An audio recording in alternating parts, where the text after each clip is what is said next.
the British public would be voting if we leave would be to leave the EU and leave the single market. I think one of the most important moments in this campaign was when the Out campaign said they wanted to leave the single market. The Leave campaign have specifically rejected that option. There's a reason for rejecting that option. For Britain, the fifth biggest country in the world, it would be a total abdication of responsibility for a great power. The Norwegians say to me, you know, they've said to me very clearly, if you want to play a part in Europe, play a part in Europe. If you want to be run by Europe, have our position, because they basically take dictation about what the rules are. I had Michael Gove in that chair, and I said, after Brexit, will we be in the European single market, yes or no? And he said no. And he was right. So we won't be in the European single market. Yeah, absolutely. It should not be governed by the rules that the European Court of Justice imposes on us, which cost business and restrict freedom. I've been listening to businesses large and small up and down our country over the last few months, and I've been amazed how many passionately want to come out of the single market because of the rules and regulations that it imposes on 100% of UK businesses. As someone who runs a small business, you know you haven't got time to lobby in Brussels. That's why the big companies like Brussels, because they're all just lobbying to have their rules imposed. Britain would be quitting the single market. You've said you'd come out of the single market. 80% of the world's economies are outside of the single market.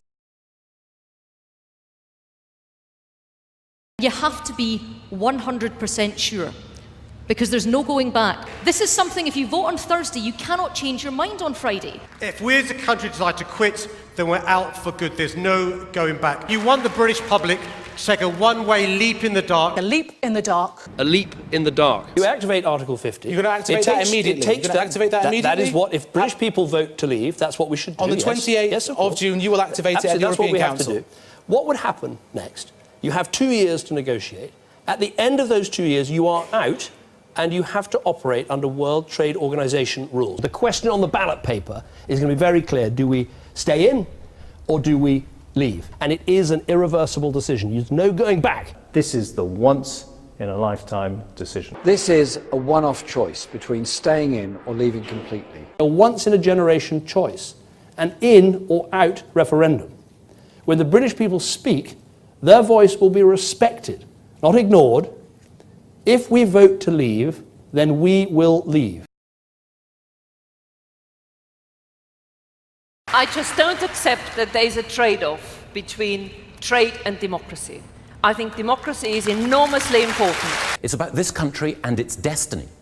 Do you believe that this country is better governed by people whom you elect and whom you can kick out? Take back control of huge sums of money, take back control of our borders, take back control of our economic policy, our tax, our trade, and take back control of our democracy. Because that is fundamentally what this is all about. We can make our laws and set our taxes according to the need of the UK economy. This is your one and only chance to actually take control about your trade deals, take control over the taxes you pay. It's really important when it comes to trade that we should take back control. At the moment, our trade deals are dictated by one individual who's arguing on behalf of 28 countries. Our entire trade negotiating policy is consecrated, is handed over to the EU Commission, where only 3.6% of the officials actually come from our country. We are proposing an Australian-style British solution, which would allow people to come in on the basis of the skills they have to offer our country and our economy, a points-based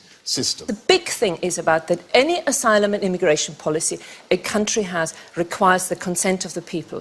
You, the voters, have to know who you can hold accountable for the decisions you've made. We will have control of an additional £10 billion, which we can spend on our priorities. We will then, of course, be able to spend that 10 billion every single year on our priorities. My father had a fishing business in Aberdeen destroyed by the European Union and the common fisheries policy. That's one person. The European Union has hollowed out communities across this country. The European Court of Justice is the supreme legal authority in our country.